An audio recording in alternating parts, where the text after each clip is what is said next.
വന്യജീവി ആക്രമണ ഭീഷണി നേരിടുന്ന മലയോര മേഖലയിലെ കുടുംബങ്ങൾക്ക് ഇൻഷുറൻസ് പരിരക്ഷ ഒരുക്കുന്നതിനായി CMP ഹൈക്കോടതിയെ സമീപിച്ചു.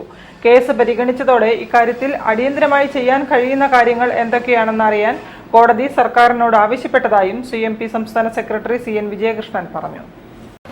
മലയോര പ്രദേശങ്ങളിലെ ഗ്രാമങ്ങളെ ഇൻഷുർ ചെയ്യുക, അത് സെൻട്രൽ ഗവൺമെന്റ്, സ്റ്റേറ്റ് ഗവൺമെന്റ്, ആ പ്രാദേശിക ഗ്രാമപഞ്ചായത്ത് മുനിസിപ്പാലിറ്റികൾ അറേഞ്ച് ചെയ്യുക. പ്രത്യേക മുനിസിപ്പാലിറ്റി മാത്രമാണ് ഫോറസ്റ്റിനോട് അടുത്ത് കിടക്കുന്നത്. ആ ഗ്രാമപഞ്ചായത്തുകളായാലും മുനിസിപ്പാലിറ്റികളായാലും അതിലൊരു 20% 40% അല്ലെങ്കിൽ 60% സെൻട്രൽ ഗവൺമെന്റും സംസ്ഥാന ഗവൺമെന്റും എടുക്കുക.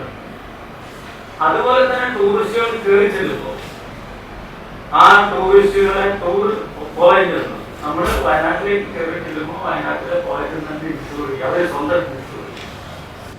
വന്യജീവി ആക്രമണ വിഷയത്തിൽ ഏതെങ്കിലും സംഭവങ്ങൾ ഉണ്ടാകുമ്പോഴുള്ള ജാഗ്രതയ്ക്ക് പുറമെ ഇൻഷുറൻസ് പരിരക്ഷ ഉറപ്പുവരുത്തുന്നതുൾപ്പെടെയുള്ള നീതിക്കായി സുപ്രീം കോടതിയെ വരെ സമീപിക്കാനാണ് തീരുമാനമെന്ന് CMP സംസ്ഥാന സെക്രട്ടറി CN വിജയകൃഷ്ണൻ പറഞ്ഞു.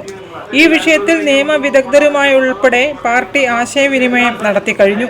എല്ലാവിധ സുരക്ഷയും ഏർപ്പെടുത്താൻ കഴിയുമെന്ന ആത്മവിശ്വാസമാണുള്ളതെന്നും വിജയകൃഷ്ണൻ കൂട്ടിച്ചേർത്തു.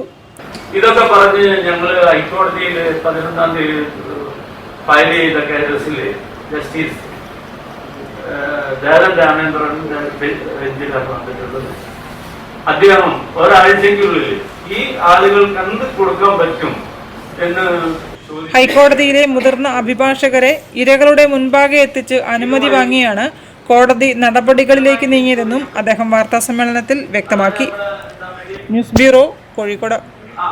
കോഴിക്കോട് മെഡിക്കൽ കോളേജിൽ മരുന്നിന്റെയും ശസ്ത്രക്രിയ ഉപകരണങ്ങളുടെയും ക്ഷാമം രൂക്ഷമായ സാഹചര്യം